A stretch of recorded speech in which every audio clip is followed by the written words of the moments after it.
Hello, everyone, and welcome to the Northeast North Dakota Destination Teams Launch Meeting, Virtual Edition.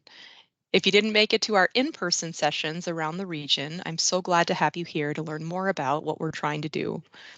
My name is Luli Noss, and I'm with the Red River Regional Council. I serve as the project manager for Destination Northeast North Dakota, which is a rural tourism initiative serving Nelson, Walsh, Pembina, and Grand Forks counties. I started in this role in April of 2023 in a half-time capacity. Prior to that, I actually worked as one of the advisory committee volunteers and learned a lot about rural tourism. When I first heard about rural tourism, my first thought was, is this a real thing? Who is going to come to my small community of Macville, population not even 400, and want to vacation here? So it took me a little bit of time to wrap my head around the idea of how tourism happens in our rural communities. And I think the disconnect for me was the word tourism. When I thought of tourism, I thought of places like Las Vegas, Disneyland, Nashville, major state parks, tropical beaches, places that draw in a lot of tourism annually. So thinking of my small communities as a tourist destination was really difficult until I reframed that to say visitors. We absolutely have a lot of visitors that come through our small communities every single year. And once I was able to wrap my head around who our visitors are and who we're trying to attract, it made perfect sense that we want rural tourism. So let's talk a little bit about who those visitors are to rural communities. One of our biggest opportunities is campers and RVers. This is one of the fastest growing segments in tourism. They sell over 500,000 new campers and RVs every year. There's 2 million people who work remotely from their RVs, and your average age of RV purchasers are around the age of 38. Now, our small communities have a lot of different RV parks and campgrounds of varying sizes with different services and amenities. And people want to come and explore these beautiful, peaceful places that we have to offer. So this is a great opportunity to bring in campers and RVers. Along with that is outdoor recreation. We have a lot of different recreation opportunities, simple things like golfing. I know in my small community, we have a beautiful 9-hole golf course, and people come from an hour and a half, 2 hours away, if not farther, to golf our course every year. It brings in a lot of visitors into our town. Probably more than 1,500 or 2,000 people a year come out to golf at our golf course. There's fishing opportunities. There's hunting opportunities. I know we see a lot of waterfowl hunting. We get a lot of different people that come and request access to land so that they can hunt for waterfowl. And those folks come from Wisconsin. We have a lot of different Wisconsin people coming in to enjoy waterfowl hunting. Snowmobiling, biking, hiking, bird watching, skiing, and so much more. So there's a lot of outdoor recreation opportunities that people will come and enjoy in our areas as long as they know where to find it. We often don't think about the people who come home to visit. Can be family and friends, special events, holidays. This is a great opportunity for us to take people out to experience our communities, to enjoy local food, restaurants, bars. Recently, over the holidays, I brought my sister and her husband and my nephew and my family. We all drove up to Frostfire Park and went skiing for a day. Along the way, we stopped in Walhalla. We got gas, we got snacks and treats, probably spent a couple of $100 at the local gas station there, and then went up to Frostfire, enjoyed the day out there with our lift tickets, ski rentals, enjoyed a meal there, and headed home. So there's opportunities for people coming home to visit to also enjoy and spend money locally. People passing through. There are a lot of people that drive through our communities, whether it's highway travelers or business travelers, and we have a lot of major highways that pass through. For example, if you look at Highway 2 near Lakota, there are over 3 million impressions at Highway 1 and Highway 2 intersection. So it's a lot of people that you have the opportunity to bring into your community if you are along the highway. If you look over by Grand Forks, you see about 8 million impressions along I-29. We also have to think about Highway 15, Highway 32, Highway 1. There's a lot of people that are driving those roadways. And if they know that there's a service or a business locally that might have something they want, like a cup of coffee, a warm meal, some gas, they may stop through and spend some money locally. So opportunities to pull in those people who are passing through. There are other ways to pull people in as well, including medical tourism, veterinary tourism.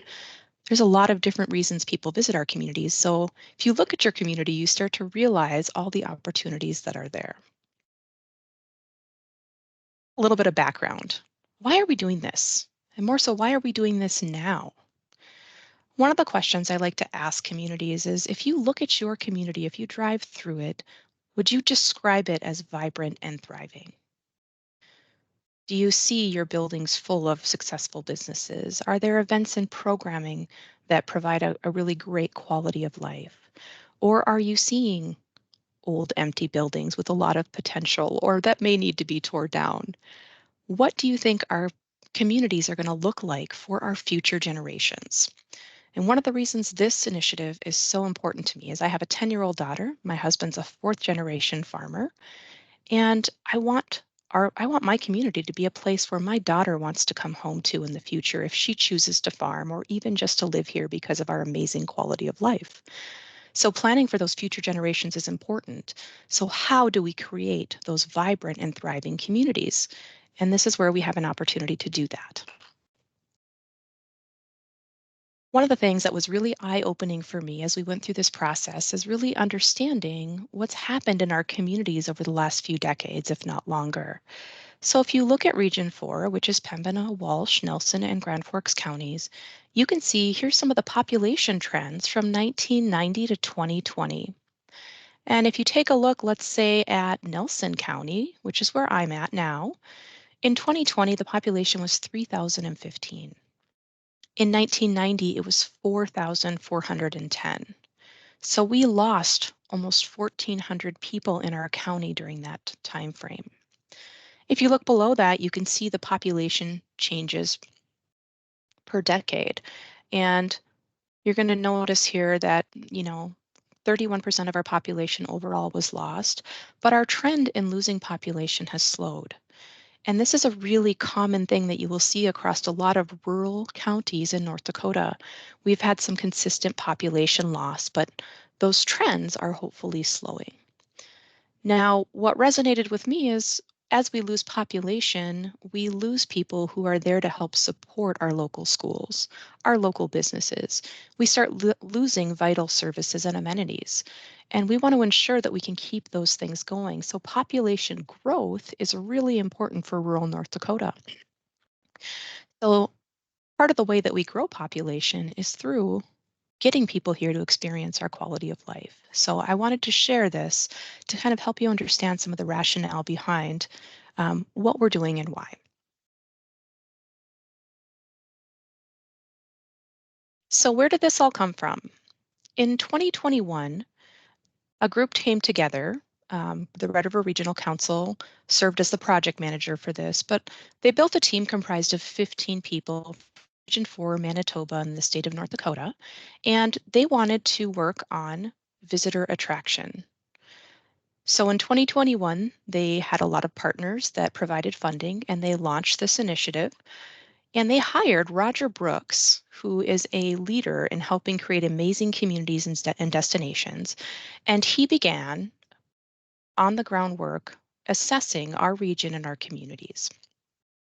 After he had gone through and assessed those, he actually completed community workshops and provided us with a complete plan. So let's talk a little bit about what his assessment process did.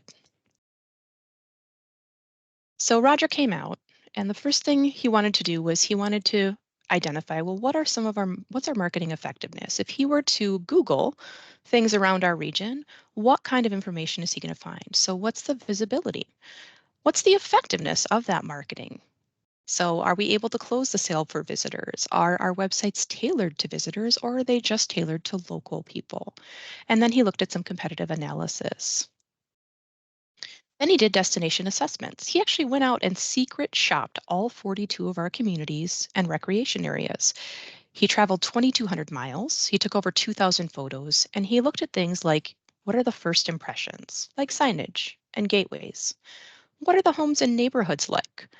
What are the commercial areas and merchants like? The schools, the health facilities, the parks, the recreational facilities, and many things to do. He also had some focused conversations in Walhalla, Grafton, Frostfire, the Rendezvous region, and with some large employers and elected officials.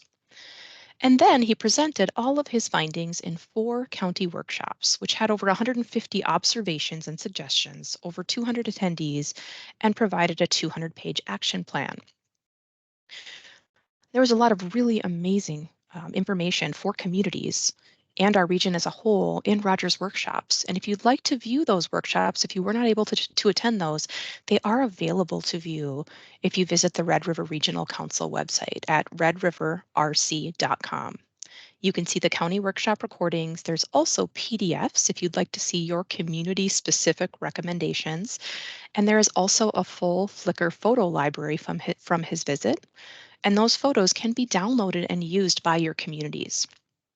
So please take a look at some of these resources. There's a lot of great information here from Rogers Plan. So why did we decide we want to do this initiative? Why is it so important and why are we looking to create visitor-friendly communities? Well, we know that visitor dollars equal increased sales tax revenue. Local taxes are the key to thriving communities. So, 1 in 7 tax dollars in the US, about $800 billion annually, is levied by local governments in support of things like education, infrastructure, public health, public safety, and other priorities. 3/4 of that funding usually comes from property taxes, 17% comes from sales and other taxes. So if you look at our 2021 visitor spending by county on lodging, food and beverage, retail, recreation, and transportation, you can see that each of our counties has visitor spending happening. So if you take a look once again at Nelson, $3.35 million in visitor spending results in 0.37 million in sales tax revenue. Pembina, 12.56 million and 1.18 million in sales tax revenue. What if we continued to grow those visitor spending dollars? What is the impact on our sales tax revenue? Another reason we want to do this is because we want to offset leakage. So, tourism is the easiest way to do that. Leakage is the money that's earned locally being somewhere else. Everyone is spending money outside of their community and county in some capacity. We can't always get what we need when we need it in our local communities. So we understand that leakage is a part of our life. But how do we offset that so that our communities don't suffer because of it? It helps small businesses flourish. If you find that your small communities are having a hard time sustaining a small business, those visitor dollars can significantly boost that local spending and help those businesses be successful and grow. So, those opportunities are there, and we really want to help those small businesses be successful because we don't want to lose those vital services and amenities that are so important to our communities. It also showcases quality of life. So, seeing things like our community development, our recreational areas, our local amenities, our playgrounds, sports facilities, even our local schools, visitors, when they come in, get to see a lot of this. And that's really important because one of the goals is to help grow our population. We want people to see what an amazing quality of life our rural communities offer. And we know that if anyone's going to come into the area, they're going to do it as a visitor first and experience it. One of my favorite stories from a local county auditor is telling me that a new couple moved to town and they moved to our small community because they had come to visit family from down south, and they actually enjoyed it so much because it was so welcoming and friendly and clean and safe that they wanted to move here, and they equated our community to Gilmore Girls, like that type of friendliness kind and welcoming environment, and they moved here just for those reasons. So getting people to come and see your communities and understand what we have to offer is really important. So let's continue opening the door to those new residents. It also helps grow our workforce and our talent attraction and job creation. So if we have a really great tourism industry that's helping our local businesses grow and expand, that's going to help grow our workforce. It's also going to help grow job opportunities for people as well. And most importantly, everything that we're doing in this initiative is going to help support that community growth and vibrancy that we want to see in our rural communities. So it's very, very important. So what are our goals for this whole thing? We want to begin increasing population in our counties is number one. We want to put our region on the map as a desirable place for people to live, work, play, invest in, raise their family. And we want to slow the leakage of locally earned money. Now, I don't want to skip out on discussing some of the obstacles and opportunities that we run into with rural tourism. So let's dive into some of those. First and foremost, on Roger's list, North Dakota ranks low for public lands. North Dakota does have the smallest amount of public land at 4%, with the next lowest state at 20%, which does limit our recreation. And trails and public spaces do attract tourism.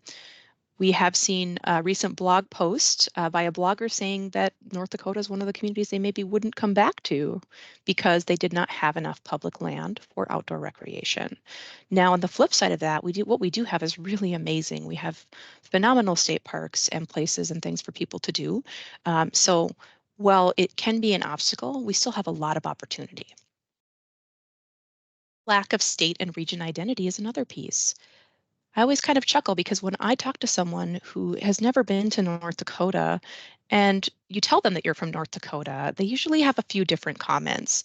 The first one being, isn't it really cold up there? I've had people ask, do you still use an outhouse? Which I think they're just being funny, of course, but it's kind of that idea that their impressions of North Dakota is that we really aren't current. One of my favorite conversations recently was around our internet access. Someone I met was telling me she was trying to set up a meeting with somebody out of Washington, D.C., and they told her they thought they'd have to do it via phone, and she's instead of virtual meeting, and she said, "Why is that?" They said, "Well, you're in North Dakota. Isn't your internet won't let us do that virtual meeting, will it?" And she laughed and she said, "We have some of the best broadband in the country."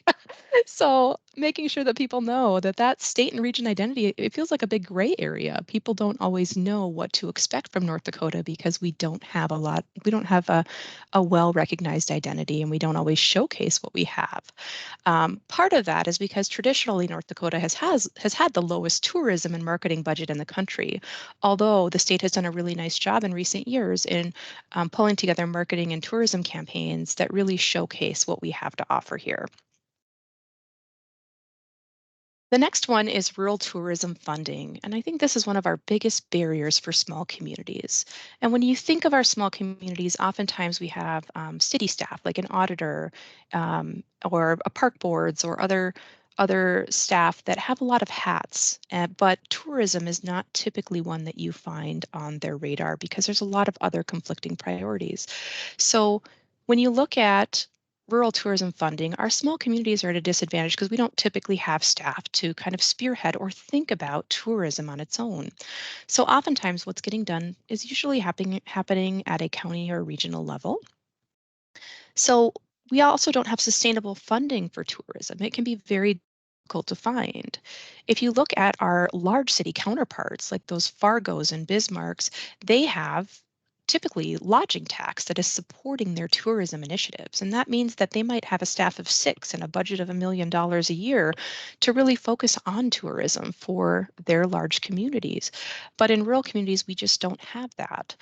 There's no large lodging tax for RV parks, and that limited funding means that we have limited staff, marketing, investment, and awareness. So this is a big barrier that we've been working hard to try to overcome or find solutions to.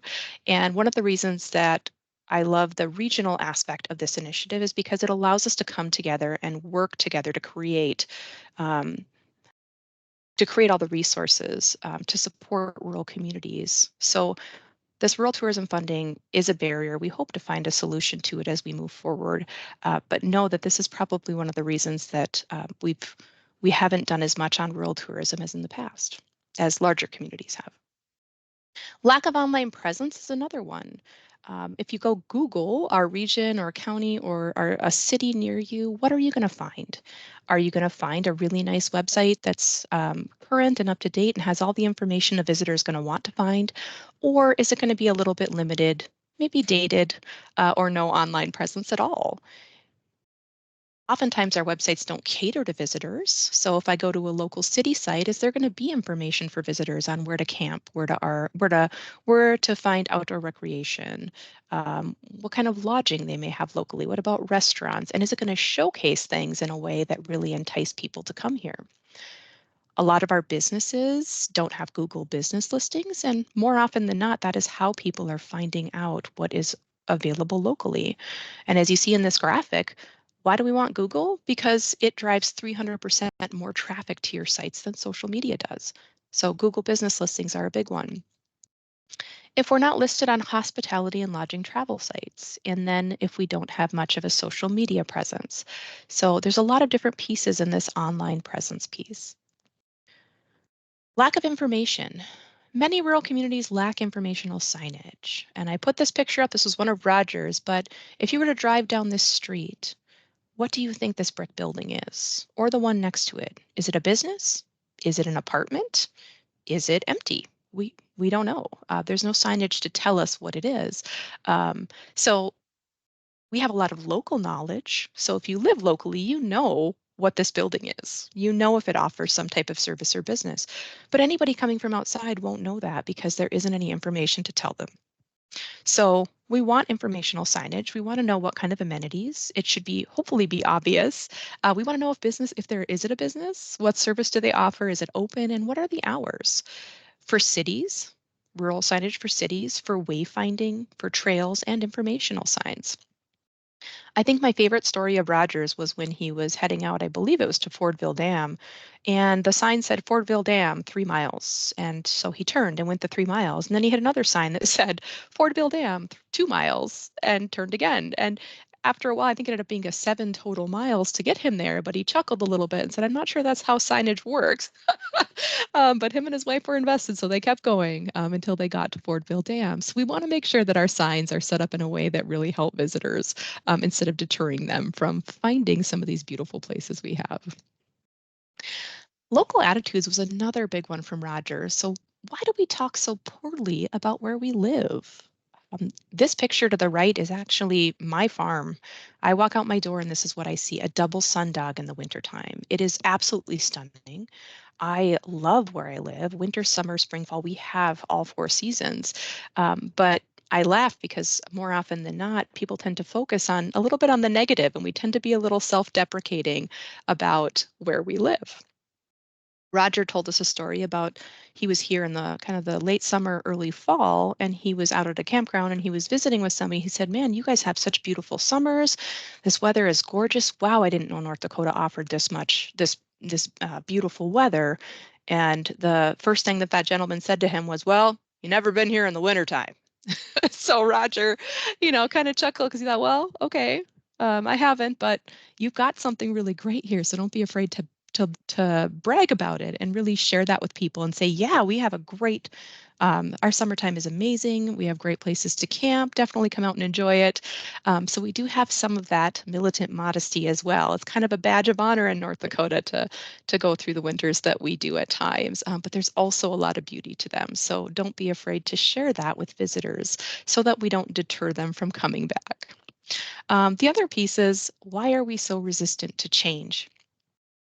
Sometimes we get some loud voices that maybe don't want to see visitors come in because they think it's going to be a drain on our resources or really, any reason, I guess. But we don't have to be resistant to change. Change is how we grow. And so trying to get people to start understanding why it's so important to start focusing on the beauty and the wonder of where we live and sharing that with people, it's a big part of this initiative too. The other question is, do we want the tourism? Those are those loud voices. I'm confident that they are few and far between because I think anybody who hopefully goes through this presentation is going to see why this is so important to our small communities. So, but before we do any of this, we have to start getting people to think about our communities as tourist destinations. So, can you look at your community through the lens of a visitor and maybe start seeing some of the things we can do to make it better? And then the last one on this, how do we create those welcoming communities?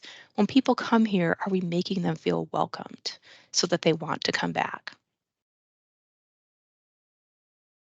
So let's dive into the how. How are we doing all of this? This is a lot of great information, but what now? So here's where I come in. So the first phase of this whole initiative is preparing the region for visitors, one community at a time. And I just want to let you know, Roger's plan called for 6 full-time staff to implement this plan in a 3-year time frame. And I am a half-time staff working to try to pull this together and keep this moving forward. And we've come a long way with this through the regional council, and we're very excited about it. But this is where I need your help. This is where I need those community destination teams. So I've been working really hard to identify those teams. I've done a lot of cold calling. I joke that I feel like a professional telemarketer trying to reach out to communities and find the right people to talk to so that they can get on board. So let's talk about what destination teams are. So, this is a group of passionate and committed volunteers who help work to create those visitor friendly communities through things like business support, beautification efforts, helping to create that online presence, and many other things. One thing I want to note about these destination teams is they don't have to be a separate group of people. I know that everybody wears a lot of hats in small communities, and it's hard to add one more meeting to your agenda. So if you have a group that is already working on community improvement or growth or would be a good connection with this, that group can take this team portion on, and it could just be as an agenda item instead of having it be a separate meeting in a separate group. And you can always pull in volunteers from outside of your group to help you get some of this information into your communities as well. And we will talk about that. So my goal is to try to get a destination team for each community in our region. And I know that's pretty lofty. I know we have over 25 that are committed right now out of 42. But I feel like any community that can at least be on board and in the know and at least be a part of this process is going to benefit from it. So identifying destination teams. The other piece about a destination team is we need that local buy-in and action to create positive change. I can't walk into a community that I've never been to and get people on board and engaged and get out there and know enough about the community or have the relationships or the knowledge to be effective at that. I know that the best change happens at the community level by passionate and invested local champions. And so that's where I need folks like you coming in to help with your that respect and credibility and sway that you have in your communities and that local knowledge. And there are a lot of benefits from having that local group helping to create this change and get this information out there. So this destination team has to be a local effort, and I hope that you'll consider joining us as we continue through this. My job is to help you do it right. So in a half-time role, my time is limited, but I have spent a fair amount of time pulling together the resources that your community needs to help do small things to create large change. So I've read through Roger's 200-page plan, and I've pulled out the pieces that I know that we can do at the community level that will have an impact over the long term. And I've tried to pull it all together in a way that makes it easy for you to use, understand, and get out into your communities. So some of the things I'm going to be providing to you are topics and ideas every other month.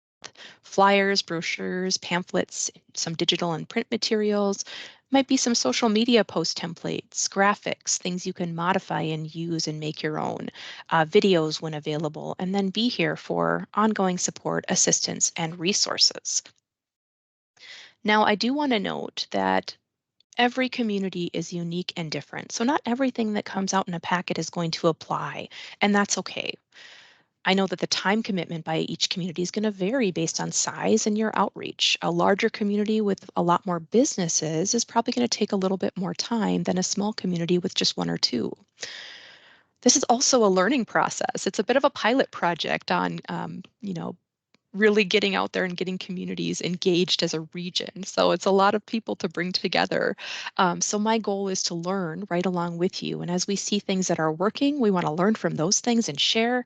And as we see things that aren't, or gaps where maybe there's information that we need to provide to help it be more successful, that's where I'm here to help create those things based on how it's going in your community.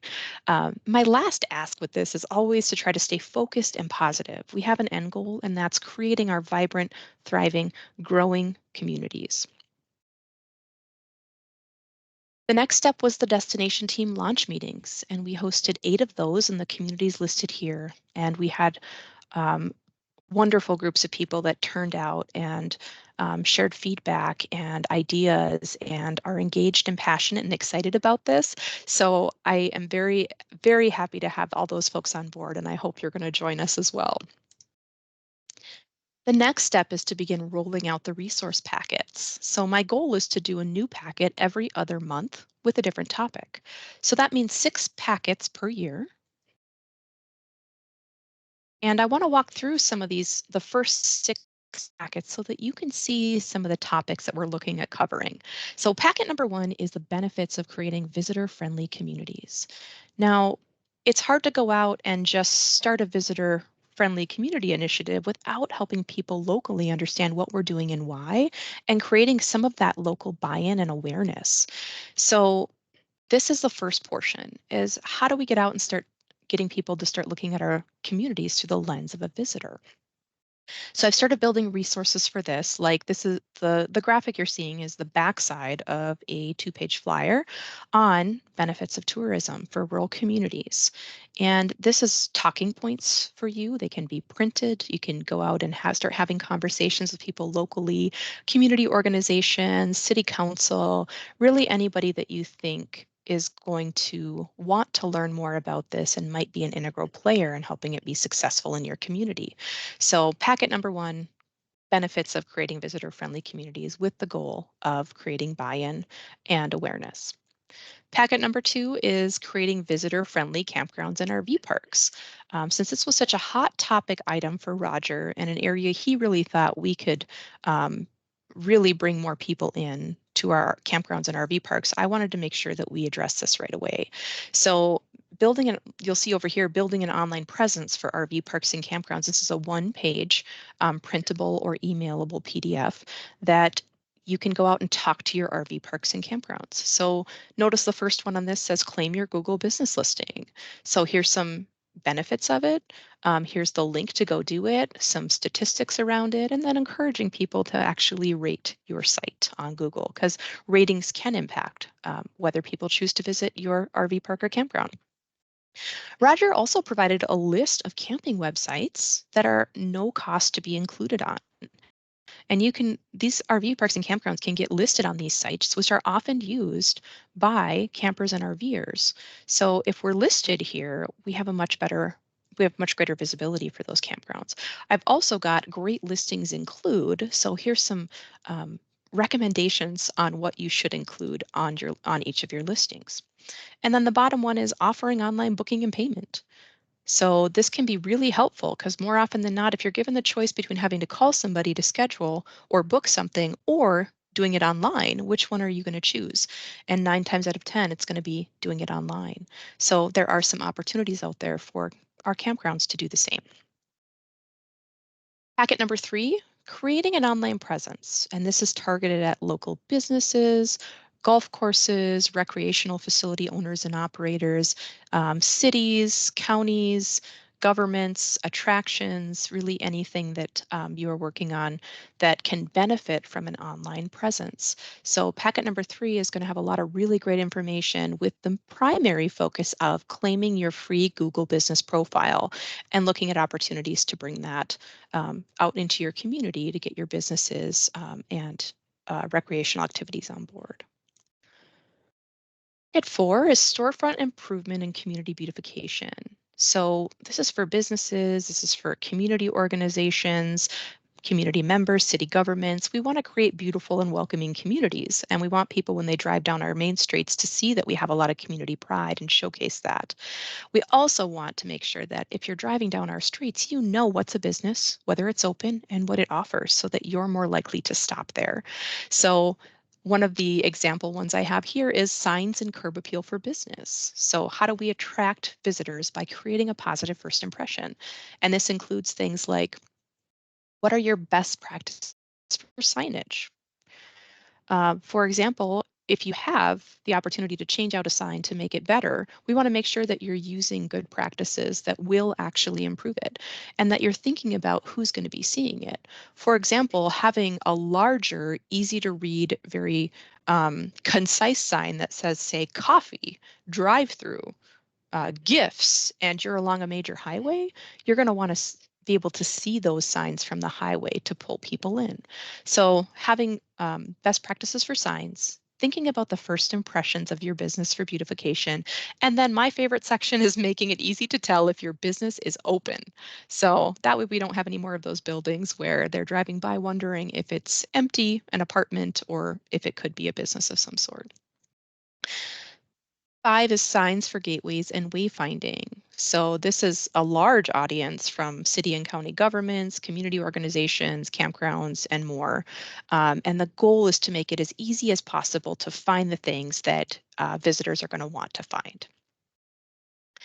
Packet 6 is on community events and programming. So this is going to be around like our community organizations, city government, local businesses. And community events and programming is great for improving the quality of life, but it also is an amazing way to bring people into your community.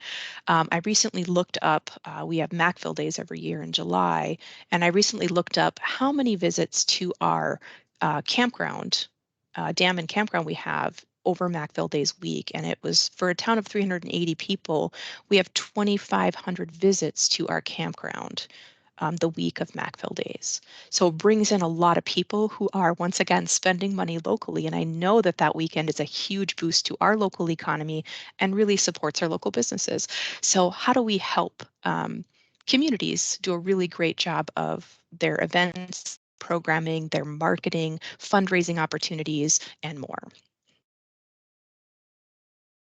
So those are my first 6 packets. And now I want to take a little bit of time to talk about how we collaborate and how we share resources. So for me, staying connected and having you feel supported through this process is really important. And I want to know what's going well, where you need more help, what opportunities are there. I want to be able to share great resources with you. So I want to talk a little bit about some of the ways that we're going to do that. The first one is our email list. If you have not signed up for our constant contact email list, please do so. This is where those resource packets are going to be coming out.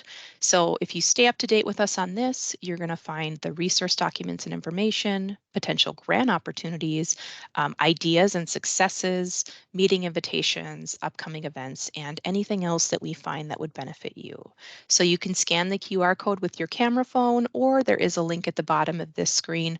If you do go to the Red River Regional Council Facebook page, you will also find that sign up link on that page.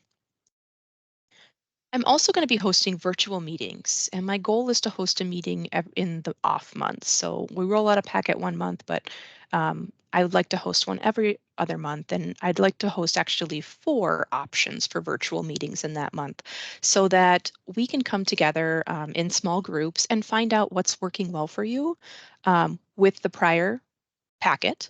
I'd also like to know what your successes are, what your needs are, where we can do better, and get to know each other a little bit too. Because in order for this to be successful, we have to be kind of connected as a region. Each community on its own um, may not attract visitors, but if we work together and there's a lot for them to do and see, then we want to connect with those neighbors and make sure we're sharing that. So these virtual meetings, my intent is to do maybe a half an hour of discussion and then spend 15 to 20 minutes rolling out the next packet. So we can talk about some ideas, what's included with the packet, what the intent is, and then have you feel prepared to go bring that out into your community. We also have a Facebook group pulled together. So the times outside of those virtual meetings, this is a great space for sharing what's going well for you. What are your barriers? Do you need some troubleshooting help? Do you need some ideas help? Are you looking for a resource of some sort? This is another way we can also start creating the more of that sense of regionalism and understand what our neighbors have to offer and how we can support each other. And I want to connect the communities a little bit more so that we start also creating that sense of connectedness and we know who we can turn to if there are things that you want to learn more about. So if you see a community doing something really great and you want to know how they did it, or maybe see if they'll share resources, this is your place to do it. And I will just note with the Facebook group, you can join as your personal Facebook page and or a business or community page. So I do have it set up. You can do it through your community page and have that be part of this group instead of your personal, or you can do both. I also will have a SharePoint resource site for you, and this is basically like an internal website that you'll be able to go to and access our resource documents as well. And I will have all of the links to all of our social media sites and really anything else that might be relevant for you on this site. So not only are your resources going to come out in the constant contact email, you will also be able to come back to the SharePoint site and get your information here. Oh, phase two. So phase two happens partly through phase one, so creating visitor-friendly communities, but also we need to think about how we start marketing the region to our prospective visitors. And one of the things I'm really excited about that we've been working on is the regional identity that we have created. So this was launched in June of 2023, spearheaded by the Red River Regional Council with an amazing advisory committee. And this is the Real Good Northeast North Dakota brand. Now, Real Good is a people attraction initiative, so it's actually focused on workforce as well as visitor attraction. And we worked with a local agency that went through and helped us identify an authentic and recognizable brand for our region based on feedback from people who live here. So, Real Good came about from a lot of feedback and interaction with people locally so that hopefully we have something that resonates with us and really represents our community and our region.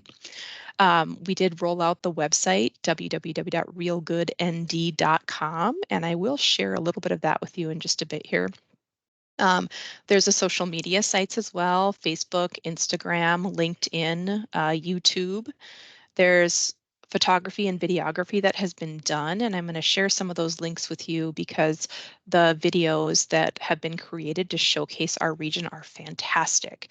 And it is amazing to see our region shown in a way that actually represents all of the wonderful things that we have to offer. So I would encourage you to visit our YouTube page and watch those videos, and please share them out on social media.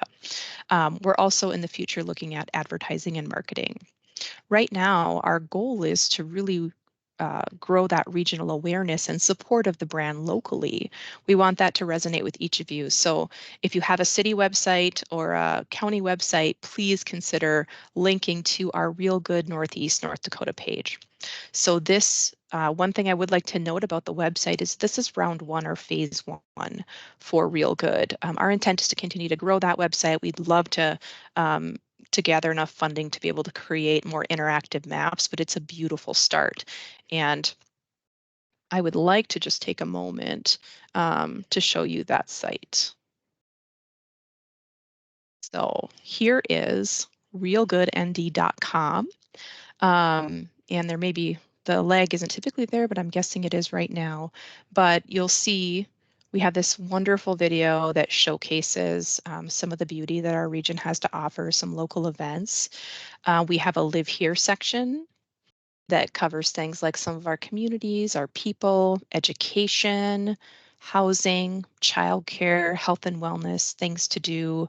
We have a work here section and a visit here section. And this is all still in progress. So if you're going through this site, I'd like you to take if you see things that are missing from your community or your area that should be on here, please message the site and let us know so we can get all that information pulled together. Um, there's different opportunities for careers, neighbors. some statistics on this site, but a lot of really great information. And then if you go to some of the pages, you'll find things like here's one of our real good videos. Go check that out. It's fantastic. And then if you come down, you'll see, oh, that one's my page. Here's my testimonial for moving to North Dakota and why I love it so much. If you'd like to share a testimonial, you can absolutely do that as well. We love to hear from local people and showcase them on our social media and our website. So please feel free to share. You can see a lot of local videos, photos, information, videos. So please go check it out and let us know what you think. And then I would encourage you to head over to our YouTube page, Real Good Northeast Dakota, and check out some of our some of our videos. They are they showcase all 4 of our seasons. We do have one that is winter focused, and that is probably my favorite one. So please check that out. I think you'll really enjoy it.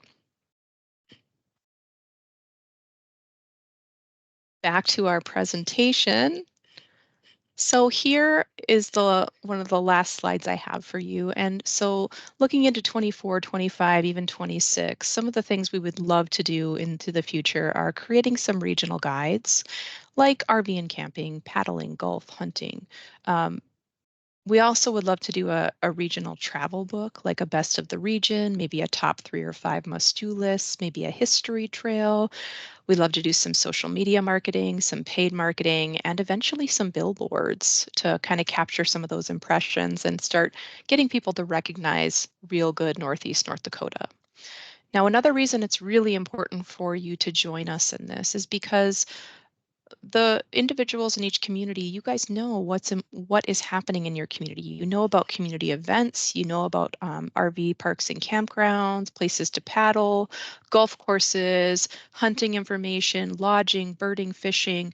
And in order for us to get all of that information, we need to hear it from you. So even going back to our website, the information that's missing isn't because we didn't include it, it's because we don't necessarily know about it. So please help us through this process and consider joining and being a part of a destination team for your community so that we can work together to gather this information and make sure your community gets the representation that it should have. So these are some of the things that are on our list going into the future. And it will be really exciting to see where this takes us. So that is that's kind of our very recap of some of our marketing plan. But given the information that you've got here, my question for you is always going to be, will you consider joining us? Will you help us work toward creating a vibrant and thriving community as well as a vibrant and thriving region so that our future generations want to live here and work here and play here and invest here? So please consider that. Also, I want to share some of the resource links for you. Um, so here's Red River Regional Council if you want to find out more about Roger Brooks, some of those community specific recommendations, or visit some of our social media channels, realgoodnd.com. I also wanted to share our partner organizations. Grand Forks County has Grand Forks is Cooler, is some of their branding. They also have Visit Greater Grand Forks. So you'll see that will eventually be tied into our website with realgoodnd.com so that everything links over. Join the Northeast North Dakota Destination Team's Facebook page. SharePoint resource site is going to be coming soon, and that will get rolled out through our constant contact email list. And if you have any questions, want to learn more about it, if you need any troubleshooting help with any of the things that we have set up so far, you are more than welcome to reach out to me. Luli rhymes with Julie if it helps you. Floria is my real name, rhymes with Gloria, but all my friends call me Luli. And I'm in Mackville, North Dakota. My cell phone is on here, my email is on here, and I am here to support you and answer any questions that you have. But thank you so much for your time today, and I am excited to create visitor-friendly communities across rural Northeast North Dakota.